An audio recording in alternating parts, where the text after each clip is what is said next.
عمران نے جواب دیا تو یہ سنجیدگی علم کی ہے۔ بلیک زیرو نے کہا تو عمران بے اختیار ہنس پڑا۔ علم و دانش جب مل جائے تو پھر سنجیدگی تو آتی ہے۔ بہرحال جو کچھ ہم قصے کہانیاں اور واقعات سمجھ رہے تھے وہ اس جدید دور میں ہو رہا ہے، عمران نے کہا تو بلیک زیرو بھی اختیار چونک پڑا۔ کیا مطلب؟ کیا آپ سلام چیم کے بارے میں بات کر رہے ہیں؟ بلیک زیرو نے کہا تو عمران نے جواب میں نعمانی کے فون آنے سے سراج نگر جا کر محمود شیرازی سے ہونے والی ملاقات کے ساتھ ساتھ سرداور اور ان کے ذریعے کارمن کے پروفیسر ڈنکن سے ہونے والی تمام گفتگو دہرا دی۔ اوہو، اس کا مطلب ہے کہ سپر پاورز نے جو کچھ لکھا ہے وہ درست ہے، بلیک زیرو نے کہا۔ ہاں، اور میں نے اس لیے زیادہ پریشان تھا کہ سپر پاورز جن کے پاس ہر طرح کی چوٹی کے ماہرین موجود ہیں اس طرح اوٹ پٹانگ باتیں تو نہیں کر سکتے۔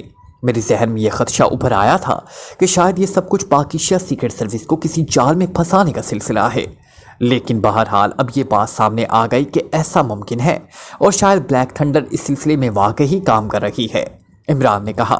اگر ایسی بات ہے عمران صاحب پھر تو واقعی پوری دنیا کے انسانوں کے لیے انتہائی خطرناک ثابت ہو سکتا ہے، بلیک زیرو نے کہا۔ ہاں، بلیک تھنڈر نے اہم کانہ منصوبہ بنایا ہے۔ کلوننگ سے یہ مخلوق اس جدید دور میں ان کے تصور سے بھی زیادہ خطرناک ثابت ہو سکتی ہے۔ یہ بھی ممکن ہے کہ وہ بلیک تھنڈر کے بڑوں کا بھی ہلاک کر دے۔ ایسا ریسرچ کی حد تک تو ٹھیک ہے، لیکن کثیر تعداد میں اس کی نسل کشی انتہائی خطرناک اور قدرت کے خلاف معاملہ ہے۔ جو کچھ سامنے آیا ہے اس سے یہ ظاہر ہوتا ہے کہ اس نوعی مخلوق نے پوری دنیا میں فتنہ و فسادات برپا کر دیے تھے، جس کی وجہ سے قدرت نے ان کے مکمل خاتمہ کا فیصلہ کر لیا، اور طوفان نوح کی صورت میں جہاں منکروں پر عذاب نازل ہوا وہاں یہ نوح مخلوق بھی مکمل طور پر اور ہمیشہ کے لیے ناپید کر دی گئی، عمران نے کہا۔ لیکن عمران صاحب، اس قدیم ترین دور میں سائنس نے اس قدر ترقی تو نہ کی تھی کہ وہ اس دور میں اس طرح کی نوع مخلوق کو وجود میں لا سکتی، بلیک زیرو نے کہا۔ ہم دراصل قدیم دور کے بارے میں لا علم ہیں اور یہ سمجھتے ہیں کہ جو ترقی ہوئی ہے وہ موجودہ دور میں ہوئی ہے۔ آج اگر طوفان نوح جیسا عذاب دنیا پر ٹوٹ پڑے اور سوائے چند مخصوص افراد کے باقی پوری دنیا کر کھو جائے تو پھر جو نئے لوگ پیدا ہوں گے انہیں کون سمجھائے گا کہ کمپیوٹر کیا ہوتا ہے اور ٹی وی کس اصول کے تحت چلتا ہے، اور اس قدر ترقی ہو چکی ہے۔ ظاہر ہے انہوں نے تو نئے سرے سے دنیا آباد کرنی ہے اور نئے سرے سے یہ کام کرنا ہے، عمران نے جواب دیتے ہوئے کہا۔ لیکن عمران صاحب، ترقی کے آثار تو بہرحال سامنے آ ہی جائیں گے، بلیک زیرو نے کہا۔ اب بھی قدیم دور کے انسانوں کی ترقی کے آثار موجود ہیں۔ میں نے ایک بار آثار قدیمہ پر ریسرچ کے ایک مقالے میں پڑھا تھا کہ جنوبی پیرو کے شہر رقہ میں آثار قدیمہ کے ماہرین نے ایسے 20 پتھر دریافت کیے تھے جو 14,000 سال قدیم ہیں۔ ان پتھروں پر تصاویر نقش ہیں۔ ان تصاویر میں آپریشن کرتے ہوئے دکھایا گیا ہے کہ یہاں تک کہ سرجری کے آلات، دل کی شریانیں اور خون کی نالیاں بھی واضح طور پر دکھائی گئی ہیں۔ ان سے ماہرین نے اندازہ لگایا کہ 14,000 سال قبل رقہ میں رہنے والے قوم ہارب ٹرانسپلانٹ سرجری سے بخوبی واقف تھی۔ اس طرح مصر میں ملنے والی بعض ممیوں کے دانت نکلی ہیں۔ ایک فرعون کی ناک کی ہڈی کی جگہ کسی جانور کی ہڈی لگی ہوئی ہے۔ مصر کے ایک شاہی مقبرے سے ایک عورت کی ممی ملی ہے جس کا دایاں انگوٹھا مصنوعی ہے، یعنی کٹے ہوئے انگوٹھے کی جگہ نقلی انگوٹھا لگایا گیا ہے، جیسے موجودہ دور میں پلاسٹک سرجری کے ذریعے مصنوعی اعضاء لگائے جاتے ہیں۔ شیر کی دھڑ والے انسان ابو الہول سے تو موجودہ دور کے لوگ اچھی طرح سے واقف ہیں۔ اہرام مصر کے سامنے اس کا عظیم الشان مجسمہ آج بھی موجود ہے۔ پھر یہ اہرام مصر بذات خود اس دور کی عظیم الشان تعمیرات کا شاہکار ہے جو صدیوں پہلے تعمیر کی گئی اور آج تک اسی طرح موجود ہے، عمران نے جواب دیتے ہوئے کہا۔ آپ کی بات درست ہے، واقعی ہم قدیم دور کو جہالت کا دور سمجھتے ہیں، لیکن واقعی ایسے شواہد موجود ہیں جن سے ثابت ہوتا ہے کہ قدیم دور میں بھی سائنس نے بے حد ترقی کی تھی۔ لیکن عمران صاحب، پھر قدرت نے اس ترقی کو ملیا میٹ کیوں کر دیا؟ بلیک زیرو نے کہا۔ اس لیے کہ اس دور کے سائنسدانوں نے انسانوں کے فائدے کے لیے کام کرنے کی بجائے ایسے کاموں کا آغاز کر دیا جس سے حالات میں بگاڑ پیدا ہونا شروع ہو گیا۔ اگر وہ سائنسدان انسانوں کے لیے فائدہ مند ثابت ہوتے تو پھر یہ سب ملیا میٹ نہ کیا جاتا، لیکن اس دور کی سائنسی ترقی سے انسانیت تباہی کے دہانے میں پہنچ گئی تو پھر یہ سب کچھ ملیا میٹ کر دیا گیا۔ اب بھی تم دیکھو کہ بلیک تھنڈر نے سلاجیم کو وجود میں لا کر حالات میں بگاڑ پیدا کرنے کی کوشش کی جس سے بنی نوع انسان کے تباہ ہونے کا خدشہ پیدا ہو گیا۔ اس لیے قدرت اس کے خلاف حرکت میں آ گئی اور پوری دنیا کی سپر پاورز اس کے خلاف اٹھ کھڑی ہوئیں۔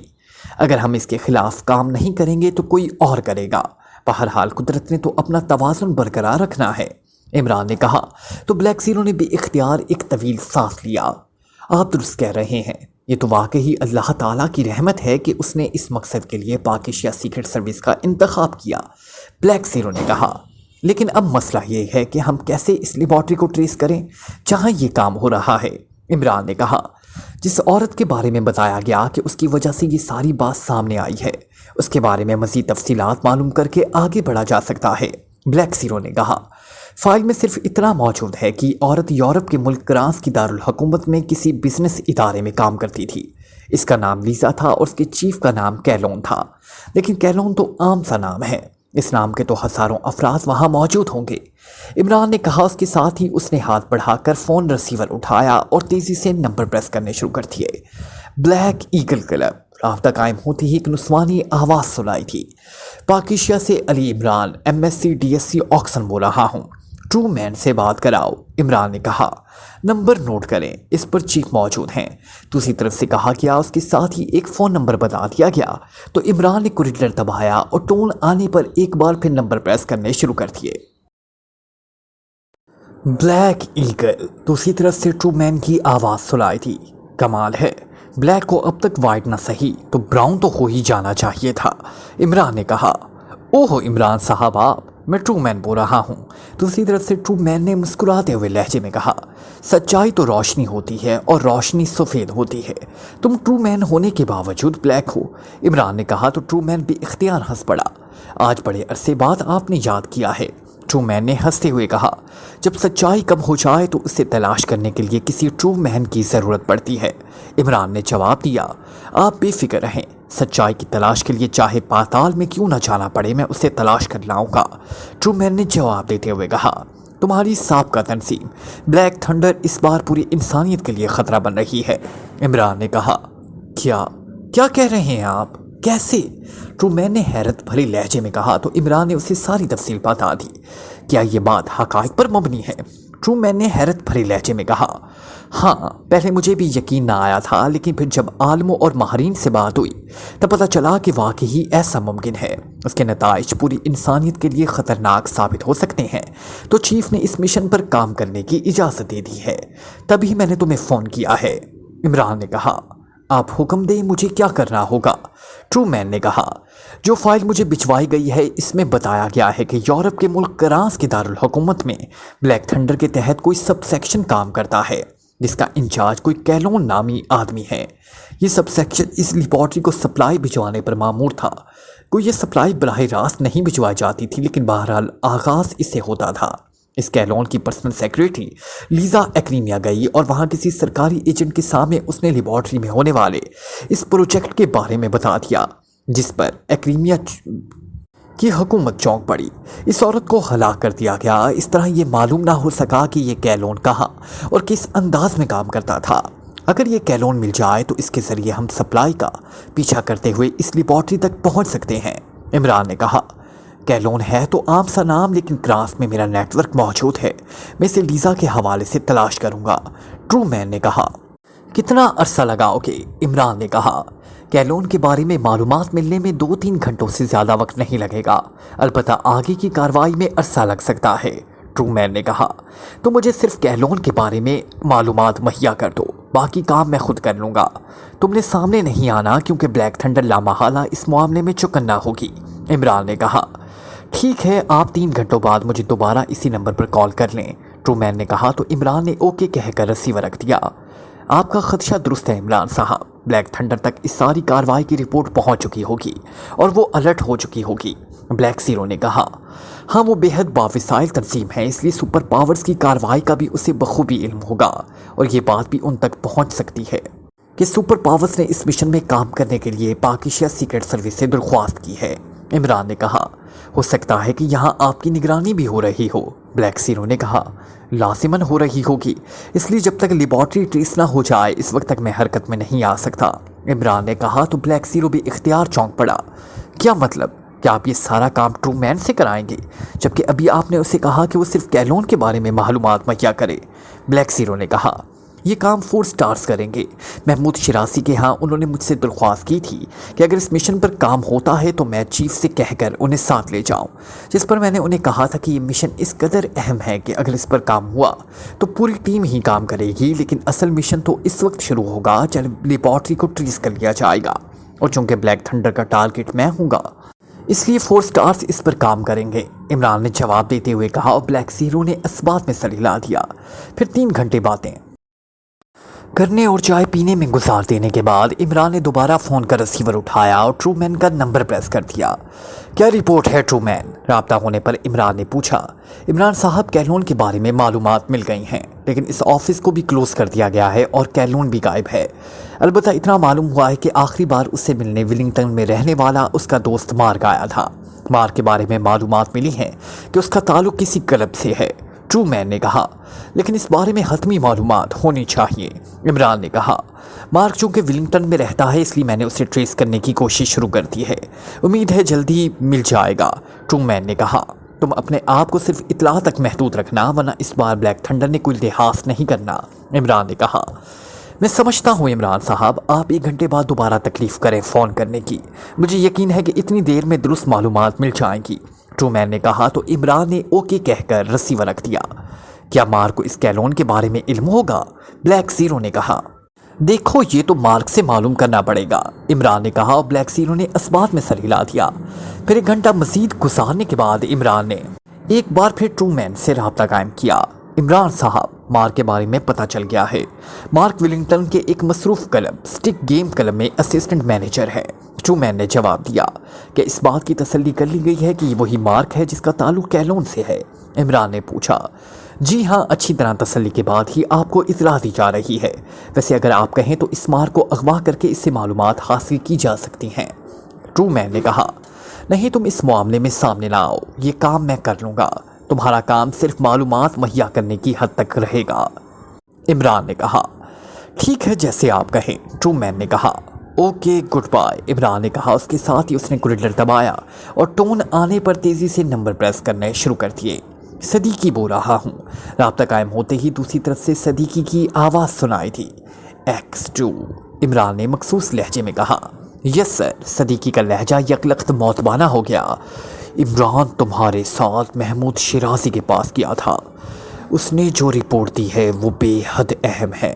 اس لیبارٹری کو ٹریس کرنے کے لیے میں نے تمہارا اور تمہارے ساتھیوں کا انتخاب کیا ہے۔ عمران چونکہ بلیک تھنڈر کے ایجنٹوں کی نظروں میں ہوگا، اس لیے عمران تمہارے ساتھ نہیں جائے گا، تم نے اپنے طور پر سارا کام کرنا ہے۔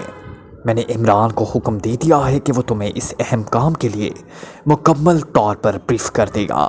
عمران نے کہا، یس سر، ہم آپ کے مشکور ہیں سر۔ صدیقی نے مسرت بھرے لہجے میں کہا تو عمران نے بغیر کوئی جواب دیے مسکراتے ہوئے ریسیور رکھ دیا۔